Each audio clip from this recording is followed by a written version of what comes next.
আসসালামু আলাইকুম। Welcome my dear students, welcome to Rahatul Ishaq tutorials. আমরা রাহাতুল ইশাক টিউটোরিয়ালসের পক্ষ থেকে প্রথমবারের মতো বাংলাদেশের ইংলিশ মিডিয়াম এবং ইংলিশ ভার্সন স্টুডেন্টদের জন্য বিশেষত ইংলিশ ভার্সন স্টুডেন্টদের জন্য একটা ডেডিকেটেড চ্যানেল লঞ্চ করেছি।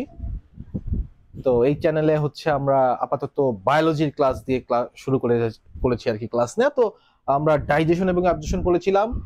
স্টোমাক পড়া শুরু হয়েছিল, স্টোমাকের প্রথম লেকচার হয়ে গেছে, আজকে স্টোমাকের দ্বিতীয় লেকচার আমরা দেখবো হচ্ছে ডাইজেশন ইন স্টোমাক। আগের দিন আমরা স্ট্রাকচার অফ স্টোমাক নিয়ে বিশদ আলোচনা করেছি, আজকে আমরা ডাইজেশন ইন স্টোমাক নিয়ে আলোচনা করব। তো যে স্টোমাকটা আছে আমরা গতদিন পড়েছি স্টোমাকের, এরকম তো স্টোমাক, তো স্টোমাকের যে ওয়ালটা আছে, ওয়ালে কয়টা লেয়ার আছে? চারটা। মিউকোসা, সাবমিউকোসা, দেন মাস্কুলার লেয়ার এবং শেষে হচ্ছে সেরোসা থাকে। এবং দেখতে পাচ্ছেন যে শেপ স্টোমাকটা, এটা অনেক সময় পরীক্ষায় আসে, যে শেপ। অনেক সময় তোমাদের স্কুল কলেজের পরীক্ষা চলে আসতে পারে স্টোমাকের শেপ ইংলিশের কোন লেটারের মতো, অ্যান্সার হচ্ছে জে। আচ্ছা, তো এই যে স্টোমাকটা আছে, স্টোমাকের ইন্টারনাল সারফেসটা তুমি দেখলে তোমার মনে হবে অনেক স্মুথ বা মানে মানে ফোল্ডিং আছে, বাট মনে হবে জিনিসটার মধ্যে কোনো ফুটা টুটা নাই, কোনো পাংচার নাই। বাট তুমি যদি জিনিসটাকে মাইক্রোস্কোপে গেলে দেখো, দেখবা যে স্টোমাকের যে সারফেসটা, তুমি হয়তো ভাবতেছো যে স্টোমাকের সারফেসটা এমন, তাই না, প্লেন। বাট রিয়েলিটি হচ্ছে স্টোমাকের সারফেসে কিছু দূর পর পরই অনেকগুলো এরকম গর্ত থাকে। এই গর্তগুলোকে বলা হয় গ্যাস্ট্রিক পিট। এই গর্তগুলোকে বলা হয় কি ভাইয়া? গ্যাস্ট্রিক পিট বলা হয়। পিট মানে হচ্ছে ওয়েল, মানে কুয়া বা কূপ আর কি। ঠিক আছে, ওই যে গ্রামে গেলে দেখবা পানি তুলে কুয়া থেকে, কূপ বলে বাংলায়। তো এই যে গ্যাস্ট্রিক পিট বলা হয়, অর্থাৎ স্টোমাকের ভিতরে যে মিউকোসাটা, এই মিউকোসাতে কিন্তু অনেকগুলো এরকম পিট থাকে। হ্যাঁ, দেখে বলা গ্যাস্ট্রিক পিট। এই হচ্ছে গ্যাস্ট্রিক পিট। তো আজকে হচ্ছে আমাদের বেসিক্যালি গ্যাস্ট্রিক পিট নিয়ে আলোচনা করতে হবে। স্টোমাকে যত রকম ডাইজেশন হয়, আমরা জানি স্টোমাকের নিজস্ব একটা জুস আছে যেটাকে বলা হয় গ্যাস্ট্রিক জুস। আমরা যেমন পড়ছি ওরাল ক্যাভিটির জুস হচ্ছে সালাইভা, ঠিক তেমনি আমাদের স্টোমাকের জুস হচ্ছে গ্যাস্ট্রিক জুস। হ্যাঁ, তো এই যে গ্যাস্ট্রিক জুস আছে, এই গ্যাস্ট্রিক জুস কিন্তু গ্যাস্ট্রিক পিট থেকেই সিক্রেট হয়। গ্যাস্ট্রিক পিটই কিন্তু কিন্তু এক্সামেও আসতে পারে যে গ্যাস্ট্রিক জুসের সোর্স কি? সোর্স কিন্তু হচ্ছে গ্যাস্ট্রিক পিট। আমরা আসো একটা গ্যাস্ট্রিক পিটকে যদি আমরা ইন ডিটেইলস পড়তে পারি, তার মানে হচ্ছে আমাদের গ্যাস্ট্রিক পিট বোঝা হয়ে গেল। হ্যাঁ, গ্যাস্ট্রিক পিট। তাহলে এখন আমরা দেখবো হচ্ছে গ্যাস্ট্রিক পিট। গ্যাস্ট্রিক পিট,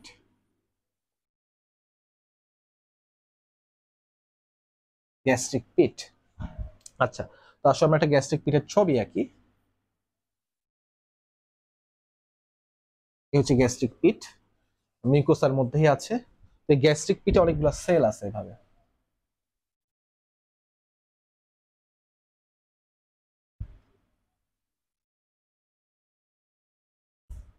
এদিকেও আছে।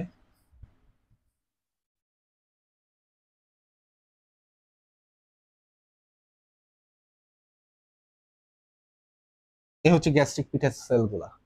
ঠিক আছে, তো এই সেলগুলার মধ্যে আমরা মেডিকেলে কিন্তু অনেক 8-9 রকমের সেলের নাম পড়ি, বাট তোমাদের ইন্টারের জন্য এত নাম দরকার নেই। কয়েকটা নাম একটু শিখো। মনে করো একটা সেলকে আমি ধরলাম জি সেল, মনে করো এটাকে ধরলাম জি সেল। জি সেল, হ্যাঁ। সবচেয়ে ইম্পর্টেন্ট যে সেলটা, এখানে অনেকগুলো ডিফারেন্ট টাইপস এর সেল থাকে। জি সেল, জি সেলের পর আমি এটাকে ধরলাম হচ্ছে চিফ সেল। চিফ সেল, হ্যাঁ, চিফ সেল। চিফ সেলের পরে আসতেছে হচ্ছে আরেকটা সেল, দেখে বলতেছে আমরা অক্সিনটিক সেল। অক্সিনটিক সেল। তারপর এখানে আসতেছে হচ্ছে আরেকটা স্পেশাল সেল যেটাকে বলা হয় আর্জেন্টাফিন সেল। আর্জেন্টাফিন সেলের নেম তোমাদের বইয়ে আছে কিনা আমি জানি না, বাট এটা হচ্ছে আর্জেন্টাফিন সেল। ওকে, বুঝতে পারছি। তাহলে দেখো, জি সেল, চিফ সেল, অক্সিনটিক সেল আর হচ্ছে আর্জেন্টাফিন সেল, আমি তোমাদের বই ফলো করেই পড়াচ্ছি। তাহলে দেখো, আমরা দেখে থাকবো যে স্টোমাকে, মনে রাখবে একটা জিনিস, যে আমাদের শরীরে যত ফাংশন হয় সব ফাংশনের পিছনেই কাজ করে আমাদের either nervous system or hormonal system. তো স্টোমাকের উপরেও কিন্তু আমাদের নার্ভাস সিস্টেম এবং হরমোনাল সিস্টেম দুইজনেরই এফেক্ট আছে। তো এই যে স্টোমাকের উপর সবচেয়ে বেশি এফেক্ট ফেলে যেই হরমোনটা, সেই হরমোনের নাম হচ্ছে গ্যাস্ট্রিন হরমোন। সেই হরমোনের নাম হচ্ছে কি? Gastrin hormone. এবং মজার ব্যাপার হচ্ছে এই গ্যাস্ট্রিন হরমোনটা স্টোমাকেই রিলিজ হয়, মানে স্টোমাক থেকে সিক্রেট হয়, স্টোমাকের উপরেই কাজ করে। ইন্টারেস্টিং একটা পয়েন্ট। তাহলে দেখো এই যে জি সেল থেকে কিন্তু এই গ্যাস্ট্রিন হরমোনটা রিলিজ হয়। গ্যাস্ট্রিন হরমোন, এই গ্যাস্ট্রিন হরমোন এই জি থেকে, ওটার ইনিশিয়াল ফার্স্ট লেটার জি দিয়েই কিন্তু সেলের নামটা হয়ে গেছে জি সেল। তাহলে জি সেল কি করে? জি সেল গ্যাস্ট্রিন হরমোন রিলিজ করে। জি সেল গ্যাস্ট্রিন হরমোন রিলিজ করে। এরপর দেখো আমাদের স্টোমাকের চিফ ফাংশন কি বলতো? স্টোমাকের চিফ ফাংশন মানে প্রধান কাজ কি? স্টোমাকের প্রধান কাজ হচ্ছে ডাইজেস্ট করা, আর ডাইজেস্ট করার জন্য দরকার হচ্ছে এনজাইম। তো স্টোমাকের এই যে চিফ ফাংশন বা চিফ পারপাস সার্ভ করার জন্য যে এনজাইমগুলো দরকার, সেই এনজাইমগুলো যেই সেল থেকে সিক্রেট হয় সেই সেলকেই বলা হয় চিফ সেল। চিফ সেল, এই চিফ সেলের আরো নাম হচ্ছে পেপটিক সেল, পেপটিক সেল বা জাইমোজেনিক সেল। চিফ সেল বা জাইমোজেনিক সেল। হ্যাঁ, চিফ সেল, পেপটিক সেল অথবা জাইমোজেনিক সেল, একই জিনিসের তিনটা নাম। যেমন আমাদের পাশের দেশ ইন্ডিয়া, ইন্ডিয়াও বলে, ভারত বলে, হিন্দুস্তান বলে, একই রকম chief cell, peptic cell, zymogenic cell কিন্তু একই জিনিস। এই সেল থেকে কিন্তু এটাকে চিফ কেন আমরা বলতেছি? বিকজ এখান থেকে এটাই স্টোমাকের মেইন পারপাস সার্ভ করে, অর্থাৎ এনজাইম গুলা সিক্রেট করে। যেমন স্টোমাকে কোন এনজাইম আছে? Pepsin enzyme. তো পেপসিন তো না, পেপসিনোজেন। বিকজ এনজাইম তো তোমার ইনঅ্যাক্টিভ বা প্যাসিভ ফর্মে রিলিজ হয়। পেপসিনোজেন, পেপসিনোজেন, হ্যাঁ পেপসিনোজেন। আমি এই পেপসিনোজেন নামটা প্রথম শুনছিলাম ক্লাস 7-এ থাকতে। আমাদের ক্লাস 7-এ এগুলো ছিল দেওয়া। তখন হচ্ছে আমার বায়োলজির পোর্শন গুলো পড়তে খুব বিরক্তি লাগতো, বাট এই পেপসিনোজেন নামটা শুনতে পেপসির সাথে একটা রিলেশন পাইতাম, ভালোই লাগতো। ওই টাইমে আবার এসব পেপসি, কোকা-কোলার বাইরে তেমন কোনো ব্র্যান্ড অ্যাভেলেবল ছিল না। তো এই পেপসিনোজেন শুনলে পেপসির কথা মনে পড়ে। তো এই পেপসিনোজেন বা পেপসি কিন্তু আমাদের থাকে হচ্ছে স্টোমাকে। ওকে, পেপসিনোজেনের পাশাপাশি এখানে দেখো হচ্ছে লাইপেজ এবং রেনিন এনজাইম। যাই হোক, আরো এনজাইম, যতগুলো এনজাইমে আছে স্টোমাকে, সব এনজাইম কিন্তু রিলিজ হয় হচ্ছে চিফ সেল থেকে। চিফ সেলকে পেপটিক সেলও বলা হয়, কারণ কি? কারণ ও পেপসিনোজেন সিক্রেট করে। হ্যাঁ, এই জন্য চিফ সেলকে পেপটিক সেলও বলা হয়, পেপসিনোজেন। অপশনে যদি পেপসিন এবং পেপসিনোজেন দুইটাই দেওয়া থাকে, তুমি কিন্তু পেপসিনোজেন দাগাবা। বিকজ যখন সিক্রেট হচ্ছে এনজাইমটা, তখন কিন্তু এনজাইমটা থাকে হচ্ছে প্যাসিভ ফর্মে, পরবর্তীতে এটাকে হাইড্রোক্লোরিক অ্যাসিড অ্যাক্টিভ করে। সেই কারণে কিন্তু আমাদের অ্যান্সারটা হইতে হবে হচ্ছে তোমার পেপসিনোজেন। পাশাপাশি এটাকে জাইমোজেনিক সেলও বলা হয়। জাইমোজেন শব্দের অর্থ হচ্ছে প্যাসিভ এনজাইম। যে কোনো এনজাইম, সেটা হোক পেপসিনোজেন, সেটা হোক ট্রিপসিনোজেন, সেটা হোক অ্যামাইলেজ, সেটা হোক লাইপেজ, যে কোনো এনজাইম যদি প্যাসিভ ফর্মে থাকে তখন সেই এনজাইমকে আমরা জাইমোজেন বলি। তো যেহেতু চিফ সেল সবগুলো এনজাইমকেই প্যাসিভ ফর্মে সিক্রেট করে, তাই চিফ সেলকে জাইমোজেনিক সেলও বলা যেতে পারে। এরপর অক্সিনটিক সেল। অক্সি শব্দের অর্থ কি? অক্সি, তোমরা অক্সিজেন পড়ছো, অক্সি শব্দের অর্থ হচ্ছে অ্যাসিড। হ্যাঁ, অক্সি মিন্স অ্যাসিড। তাহলে দেখো অক্সিনটিক সেল অবশ্যই অ্যাসিড রিলিজ করবে। তো আমাদের স্টোমাকে কোন অ্যাসিড রিলিজ হয় আশা করি সবাই জানো, কোনটা? সালফিউরিক অ্যাসিড না, নাকি নাইট্রিক অ্যাসিড? হ্যাঁ, হাইড্রোক্লোরিক অ্যাসিড। ইয়েস, দেখো এখানে রিলিজ হয় হচ্ছে হাইড্রোক্লোরিক অ্যাসিড বা HCl অ্যাকোয়া। হ্যাঁ, এটাই হচ্ছে হাইড্রোক্লোরিক অ্যাসিডের সংকেত, ফর্মুলা HClAQ। তারপরে আমাদের বইয়ে যে ইনফোটা মেনশন করছে যে আর্জেন্টাফিন সেল থেকে সিক্রেট হয় intrinsic factor of castle. Intrinsic factor, আচ্ছা এটা নিয়ে আমি আর আর্গু করতে যাচ্ছি না, এটা একটু এখানে একটু বিতর্ক আছে জিনিসটা নিয়ে। ওকে, মানে আমার তারপর আমি বইয়ে যেভাবে আছে ওইভাবেই মেনশন করতেছি। তাহলে দেখো কোন সেল থেকে কোন এনজাইম বা কোন জিনিস রিলিজ হয়। জি সেল থেকে রিলিজ হয় গ্যাস্ট্রিন হরমোন, তারপরে চিফ সেল থেকে রিলিজ হয় এগুলো পেপসিনোজেন, লাইপেজ, রেনিন এবং আদার যে এনজাইম গুলা আছে স্টোমাকে, সবগুলা রিলিজ হবে চিফ সেল থেকে। অক্সিনটিক, অক্সি মানেই যেহেতু অ্যাসিড, তাই এটাকে তৈরি হয় HCl। আর আর্জেন্টাফিন সেল থেকে আসে হচ্ছে ইন্ট্রিনসিক ফ্যাক্টর। আচ্ছা, এখানে আরেকটা কথা কিছু কিছু বইয়ে মেনশন করা আছে যে অক্সিনটিক সেলের দ্বিতীয় আরেকটা নাম আছে, সেই নামটা হচ্ছে প্যারাইটাল সেল। প্যারাইটাল সেল অর্থাৎ ওই যে বললাম না বাংলাদেশ আর কি আচ্ছা ইন্ডিয়া আর ভারত একই কথা, একই রকম প্যারাইটাল সেল আর অক্সিনটিক সেল একই কথা, একই জিনিসের দুইটা নাম। এক্সামে যদি আসে HCl কোথা থেকে রিলিজ হয়, অপশনে অক্সিনটিক সেল দেয়া নেই, সেক্ষেত্রে তুমি অ্যান্সার দাগাবা প্যারাইটাল সেল। কোনটা দাগাবা? প্যারাইটাল সেল অ্যান্সার দাগাবা। ওকে, আচ্ছা এখন এই HCl এর দরকারটা কোথায় হয় আসলে ভাইয়া? HCl এর দরকারটা হচ্ছে আমার যে পেপসিনোজেন আছে, আমার যে পেপসিনোজেন আছে, এই পেপসিনোজেন তো ইনঅ্যাক্টিভ ফর্মে আছে, প্যাসিভ ফর্মে আছে, এটা কোনো কাজ করতে পারবে না। এই পেপসিনোজেনকে পেপসিনে কনভার্ট করবে হচ্ছে HCl। তাহলে খেয়াল করো, আমরা আমাদের চিফ সেল থেকে পেপসিনোজেন সিক্রেট করতেছি আর প্যারাইটাল সেল থেকে HCl সিক্রেট করতেছি। এই HCl গিয়ে সামহাউ আমাদের পেপসিনোজেনকে পেপসিনে কনভার্ট করে দিচ্ছে। তারপর এই পেপসিন হচ্ছে একটা অ্যাক্টিভ ফর্ম এবং এটা আমাদের স্টোমাকের ভিতরে ডাইজেশনটা করতেছে। আচ্ছা এখানে আরো কিছু জিনিস বলার আছে, এটা একটা পয়েন্ট বলার মতো। দ্বিতীয় বলার মতো পয়েন্ট হচ্ছে রেনিনের ব্যাপারটা। আমাদের বডিতে ভাইয়া দুইটা রেনিন আছে, একটা RENNIN আর একটা হচ্ছে RE সিঙ্গেল, মানে একটা হচ্ছে RENNIN আর একটা RENIN। আচ্ছা তোমরা কি বলতে পারো, যারা এখানে অফলাইনে এখানে বসে আছো যারা, তারা কি বলতে পারো যে এই দুই রেনিনের ডিফারেন্স কোথায়? বলো তো, এই রেনিন কই, স্টোমাকে না কোন জায়গায়? এটা কোথায়?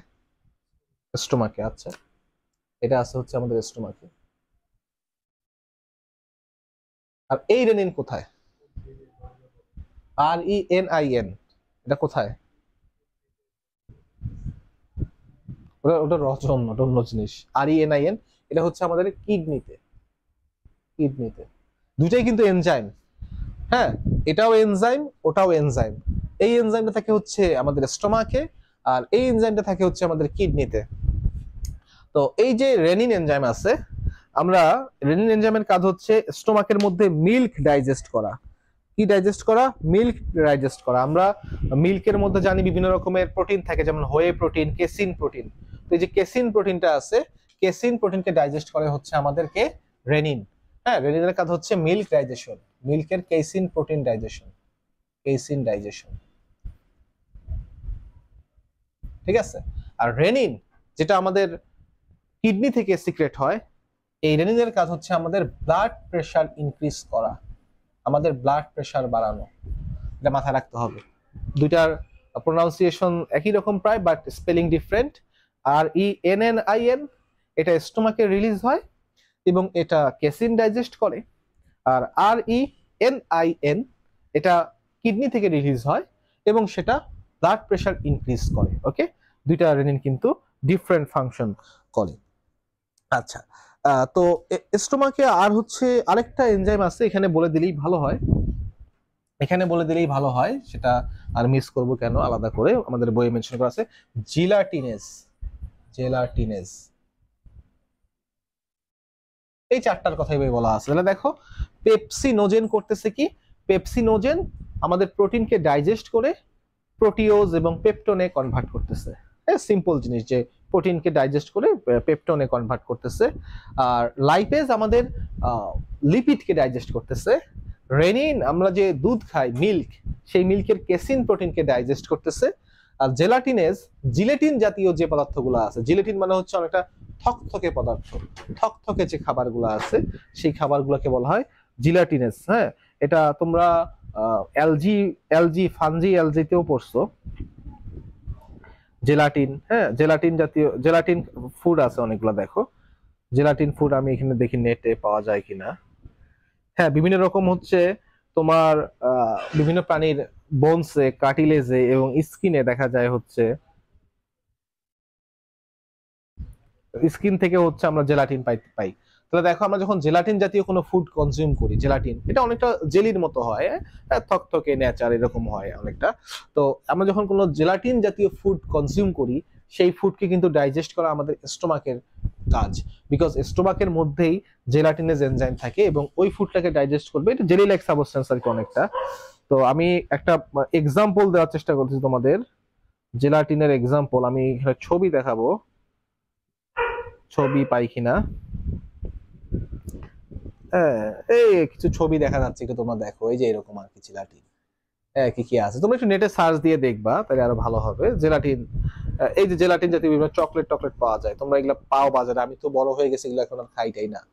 তোমরা তো ছোট বাচ্চা এখনো। এই যে দেখো, হ্যাঁ দেখছো, এগুলো হচ্ছে জেলাটিন। এগুলো যখন তোমরা খাও, তোমার কে তখন এগুলোকে ডাইজেস্ট করে, তখন এগুলোকে ডাইজেস্ট করে তোমার স্টোমাক।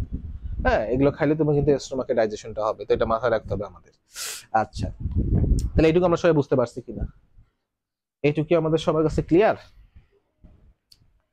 সবার কাছে এইটুকু ক্লিয়ার? স্টোমাকের ডাইজেশনের ব্যাপারটা সবকিছু যে দেখানো হয়েছে। তাহলে স্টোমাকে যেটা হয় দেখো, স্টোমাকে যখন ফুড রিচ করে, তখন স্টোমাক গ্যাস্ট্রিক জুস, এই যে গ্যাস্ট্রিক পিট থেকে গ্যাস্ট্রিক জুস সিক্রেট করে। এই গ্যাস্ট্রিক জুস এবং ফুড মিক্স আপ হয়ে যেই একটা পিণ্ড তৈরি করে, সেই পিণ্ডের নাম হচ্ছে Qayyim.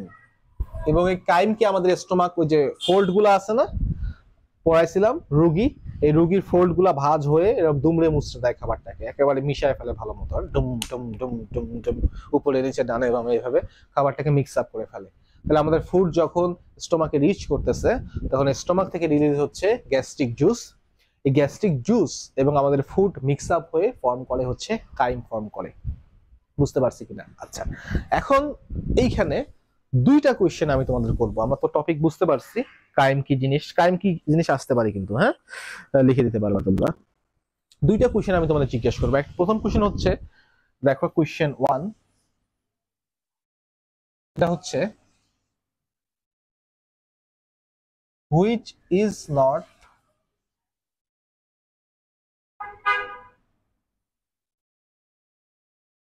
an ingredient of gastric juice? Gastric juice অপশনগুলো কি কি দেখো, মানে নিচের কোনটি গ্যাস্ট্রিক জুসের উপাদান নয়?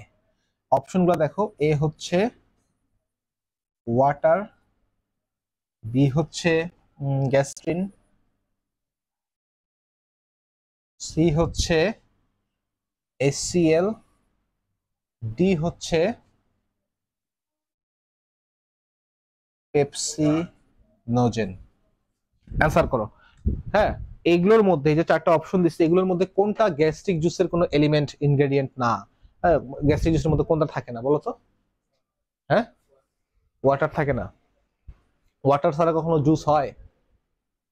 ওয়াটার ছাড়া জুস হয় কখনো? আমাদের গ্যাস্ট্রিক জুসের মেজর উপাদানই হচ্ছে, কম্পোনেন্ট হচ্ছে, ইনগ্রেডিয়েন্ট না লিখে কম্পোনেন্ট লিখলে বেটার হতো। আমি কম্পোনেন্ট লিখি। হ্যাঁ, which is not a component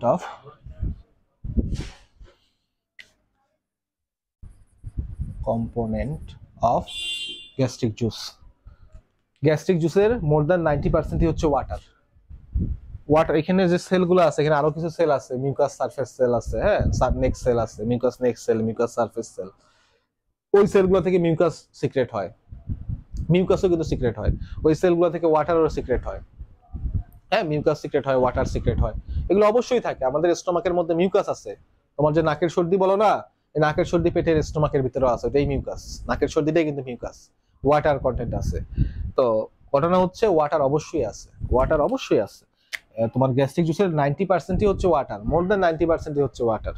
তো কোনটা এলিমেন্ট না, কম্পোনেন্ট না বলো তো? Which one is not a component of water? Water কিন্তু কম্পোনেন্ট। কোনটা কম্পোনেন্ট না? এখানে একটু বোঝার চেষ্টা করো এই জিনিসটা। এগুলো হচ্ছে খুব বেসিক কথাবার্তা, যারা বায়োলজিকে আত্মস্থ করতে পারছে। এটা অবশ্য প্রথমবারের মধ্যে পারাটা অনেক কঠিন। একটা জিনিস খেয়াল করো, আমি একটা কথা বলছি যে জি সেল হরমোন রিলিজ করে, তাই না? সে হরমোনের নাম কি? Gastrin hormone. এখন তোমরা আমাকে বলো, হরমোন কোথায় রিলিজ হয়? হরমোন কি ডাক্ট দিয়ে রিলিজ হয় নাকি ডাক্টলেসলি রিলিজ হয়? ডাক্ট দিয়ে হয় নাকি ডাক্ট ছাড়া হয়?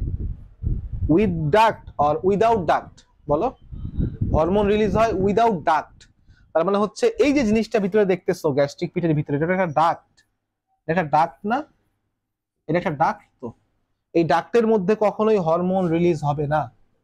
ডাক্টের ভিতরে এনজাইম রিলিজ হতে পারে, এই যে এনজাইম গুলো আছে, এগুলো অবশ্যই ডাক্টের মাধ্যমে রিলিজ হবে।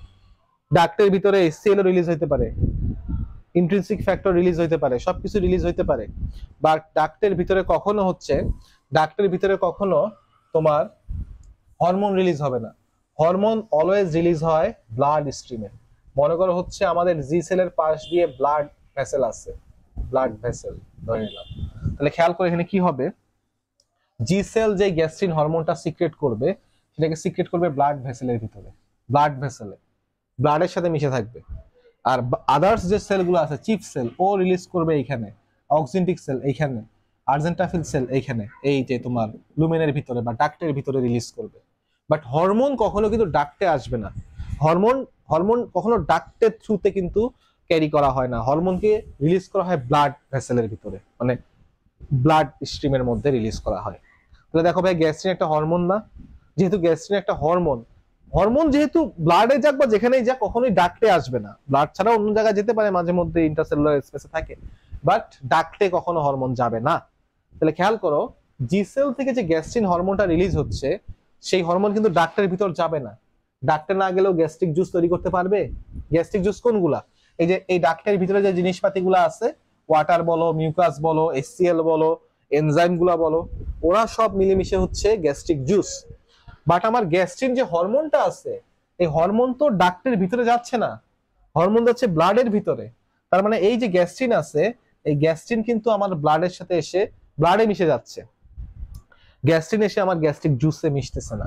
তাই gastrin is not a component of gastric juice. বাকি সবগুলাই কিন্তু কম্পোনেন্ট, বিকজ বাকি সবগুলা এই ডাক্টের মধ্যে সিক্রেট হয়, বাট গ্যাস্ট্রিন সিক্রেট হয় ব্লাডের মধ্যে। তো ব্লাডের জিনিস তো আর এসে আমার গ্যাস্ট্রিক জুস তৈরি করবে না, তাদের রক্ত বাইরে হবে পেট থেকে, তাই না? হ্যাঁ, বমি করলেই দেখবো রক্ত বাইরে হচ্ছে, কারণ ব্লাড তো আলাদা হয়ে গেছে ওইদিকে। তাহলে এইটুকু আমরা বুঝতে পারছি, এটুকু ক্লিয়ার কিনা? তাহলে এটা একটা কোশ্চেন ছিল। সেকেন্ড কোশ্চেন হচ্ছে, আর একটা কোশ্চেন পরীক্ষায় আসে যে stomach, why not stomach digest itself, মানে স্টোমাক কেন নিজে নিজেকে ডাইজেস্ট করে ফেলে না। এই কোশ্চেনটা কিন্তু প্রায় আসে। এখানে 4টা পয়েন্ট বইয়ে মেনশন করা আছে। যে 1 নম্বর পয়েন্ট হচ্ছে why not stomach digest itself. 1 number point হচ্ছে স্টোমাকের যে লুমেনটা আছে, হ্যাঁ, এই লুমেনটার ভিতরে মিউকাসের একটা থিক একটা লেয়ার থাকে। হ্যাঁ, ওর ভিতরে মিউকাসের একটা থিক লেয়ার থাকে, এরকম মিউকাসের থিক একটা লেয়ার থাকে, যার ফলে কি হয়, আমার যে এনজাইম বা এসসিএল গুলা, হ্যাঁ থিক লেয়ার থাকে, এনজাইম এসসিএল গুলা স্টোমাকের যে ওয়াল আছে সেই ওয়ালকে সহজে রিচ করতে পারে না। হ্যাঁ, রিচ করতে পারে না, স্টোমাকের ওয়ালকে সহজে রিচ করতে পারে না, বিকজ আমার স্টোমাকের ইনার লাইনিং এর মধ্যে কিন্তু মিউকাসের একটা থিক একটা লেয়ার আছে। হ্যাঁ, thick mucous layer lining the lumen of stomach. This protects the stomach from being digested by the HCl and enzyme secreted by stomach. বুঝতে পারছেন? মানে স্টোমাকের ভিতরে যে থিক মিউকাস লাইনিংটা আছে, থিক মিউকাস লাইনিং, এটা স্টোমাককে প্রোটেক্ট করে ডাইজেস্ট হওয়ার হাত থেকে। 1 নম্বর পয়েন্ট হচ্ছে এটা। 2 নম্বর পয়েন্ট হচ্ছে স্টোমাকের মধ্যে, হ্যাঁ একটা হচ্ছে থিক মিউকাস লাইনিং, 2 নম্বর পয়েন্ট হচ্ছে স্টোমাকের মধ্যে কিছু বাইকার্বনেট থাকে, বাইকার্বনেট। তো বাইকার্বনেট আমরা জানি হচ্ছে একটা অ্যালকালাইন থিংস, হ্যাঁ একটা অ্যালকালাইন জিনিস।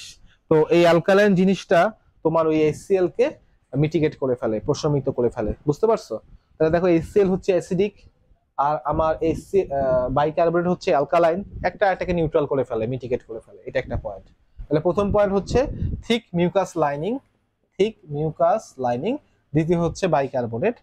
তৃতীয় পয়েন্ট হচ্ছে এই যে এনজাইমগুলা প্যাসিভ ফর্মে রিলিজ হয়, প্যাসিভ ফর্মে রিলিজ হয়। মানে দেখো আমার পেপসিনোজেনকে যখন স্টোমাক রিলিজ করছে তখন তো সে পেপসিনোজেন ছিল, অর্থাৎ এখান থেকে যখন বের হয়ে আসতেছে তখন তো সে পেপসিনোজেন ছিল। পেপসিনোজেনের তো কিছু করার ক্ষমতা নাই। এই পেপসিনোজেনটা পেপসিনে কনভার্ট হওয়ার পরই না কাজ করতে পারে। তো যেহেতু প্যাসিভ ফর্মে এনজাইম রিলিজ হয়, তাই প্যাসিভ ফর্মের এনজাইম কিন্তু কিছু করতে পারে না। 4 নম্বর পয়েন্ট হচ্ছে আমার সেলগুলা ডেন্সলি কম্প্যাক্ট, মানে হচ্ছে আমার স্টোমাকের যে সেলগুলা আছে এগুলো কিন্তু খুব ডেন্সলি প্লেস করা থাকে, যার ফলে এদের ভিতর দিয়ে ঢুকে ওদের ক্ষতি করবে এটা কিন্তু করা খুব টাফ। হ্যাঁ, ডেন্সলি প্যাকড হয়ে থাকে সেলগুলা। আমি যদি এখানে দেখাই, এখানেই দেখো যে দেখো সেলগুলার মধ্যে কোনো ইন্টারসেলুলার স্পেস নাই বললেই চলে, একেবারে ডেন্সলি প্যাকড। যার ফলে মনে করো একটা এনজাইম, মনে করো HCl অথবা একটা এনজাইম, সেটা এদের ভিতর দিয়ে ঢুকে পাকস্থলীর ভিতরে গিয়ে পাকস্থলী একটা ক্ষতি করবে, এটা হওয়ার চান্স কিন্তু অনেক কম। বিকজ যেহেতু সেলগুলা অনেক ডেন্সলি প্লেস করা থাকে, তাই সেলগুলার ভিতর দিয়ে ভিতরে এন্ট্রি করে একটা HCl এর মলিকিউল বা একটা এনজাইমের মলিকিউল স্টোমাকের কোনো একটা ক্ষতি করবে, এটা হওয়া কিন্তু সম্ভব না। বিকজ এদের ভিতর দিয়ে কিন্তু এনজাইমটা পাস করতে পারে না। তাহলে এই চারটা হচ্ছে point: thick mucus layer, bicarbonate which mitigates the HCl, passive form of enzyme, আর ডেন্সলি কম্প্যাক্ট এপিথেলিয়াল সেলস। এই জিনিসগুলো কিন্তু স্টোমাককে ডাইজেস্ট হওয়ার হাত থেকে রক্ষা করতেছে। এই জন্য আমাদের স্টোমাকটা ডাইজেস্ট হয় না, বাট স্টোমাকে অন্য খাবার গেলে সেই খাবারটা ডাইজেস্ট হয়ে যায়। আচ্ছা, তারপরে মাঝে মধ্যে হচ্ছে দেখা যায় মানুষ কিছু ওষুধের বেশি ব্যবহারের কারণে স্টোমাকে ক্ষতি হইতে পারে। যেমন তোমাদের বইয়ে লেখা আছে, দুইটা পয়েন্ট লেখা আছে যে মাঝে মধ্যে দেখা যায় স্টোমাকে কিন্তু ক্ষত হয় স্টোমাকে। আমি এটা একটু মুছি ভাই, এটা একটু তুলে নাও তোমরা, আমার বোর্ডে জায়গা কম। হ্যাঁ, একটা হচ্ছে হেলিকোব্যাক্টর পাইলোরি। হেলিকোব্যাক্টর পাইলোরি নামে একটা ব্যাকটেরিয়া আছে, যেই ব্যাকটেরিয়ার ইনফেকশনের কারণে আমাদের স্টোমাকে আলসার হয়। আলসার মানে স্টোমাকে ক্ষত হওয়া। স্টোমাকে ওই যে মিউকোসা সাবমিউকোসা পড়ালাম না, তো এখানে যদি একটা ক্ষত হয়, হ্যাঁ, এটাকে বলা হয় আলসার। আলসার মানে হচ্ছে ক্ষত, গ্যাস্ট্রিক আলসার বলে। আরেকটা হচ্ছে NSAID জাতীয় ওষুধ, ওই যে ব্যথা কমানোর জন্য অনেক সময় আমরা ব্যথা হলে শরীরে NSAID, যেমন বিভিন্ন রকম ইবুপ্রোফেন, হ্যাঁ, নাপ্রোক্সেন, এরকম কিছু ওষুধ আছে। এই ওষুধগুলা কারণেও কিন্তু আমাদের স্টোমাকের মধ্যে আলসার হতে পারে। তাহলে এই দুটো হচ্ছে মেইন কজ। অনেক সময় দেখা যায় স্টোমাক নিজেকে রক্ষা করার অনেক চেষ্টা করার পরও হেলিকোব্যাক্টর পাইলোরি ইনফেকশনে বা NSAID-র কারণে দেখা যায় যে তোমার স্টোমাকের মধ্যে ডাইজেশনটা, মানে স্টোমাকে কিন্তু আলসার ফরমেশন হয়। ঠিক আছে, তো এই হচ্ছে পড়া। আরেকটা জিনিস